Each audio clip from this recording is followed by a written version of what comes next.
قرآن میں عموماً دو طرح کی غلطیاں کی جاتی ہیں، ایک ہوتی ہے چھوٹی غلطی، ہلکی غلطی، ایک ہوتی ہے بڑی غلطی۔ ہلکی غلطی کو تجوید کی اصطلاح میں کہتے ہیں لحن خفی، اور بڑی غلطی کو تجوید کی اصطلاح میں کہتے ہیں لحن جلی۔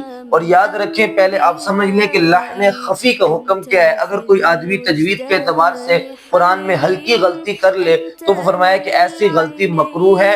اگر کسی نے نماز کی حالت میں قرآن میں ایسی غلطی لحن خفی کر دی تو اس کی نماز کیا ہو جائے گی؟ مکروہ ہو جائے گی، نماز کے ثواب میں کیا آ جائے گی؟ کمی آ جائے گی۔ اب لحن خفی کسے کہتے ہیں؟ ہلکی غلطی کیا ہوتی ہے؟ تو یاد رکھیں کہ ہلکی غلطی اسے کہتے ہیں کہ کسی حرف کی صفت کو تبدیل کر دینا۔ مثلا کسی حرف کی صفت تھی کہ وہ حرف موٹا پڑھنا ہے، کسی حرف کی صفت تھی کہ وہ حرف کو باریک پڑھنا ہے، کسی حرف کی صفت تھی کہ اس کو لمبا کر کے پڑھنا ہے، تو آپ نے اس کی صفت تبدیل کر دی کہ موٹے حرف کو باریک پڑھ دیا، باریک حرف کو موٹا کر کے پر کر کے پڑھ دیا، لمبے کو چھوٹا کر دیا اور چھوٹے کو بہت ہی لمبا کھینچ کے حرف پڑھ دیا، تو اس کو کہتے ہیں لحن خفی۔ ایسی غلطی قرآن میں مکروہ ہے۔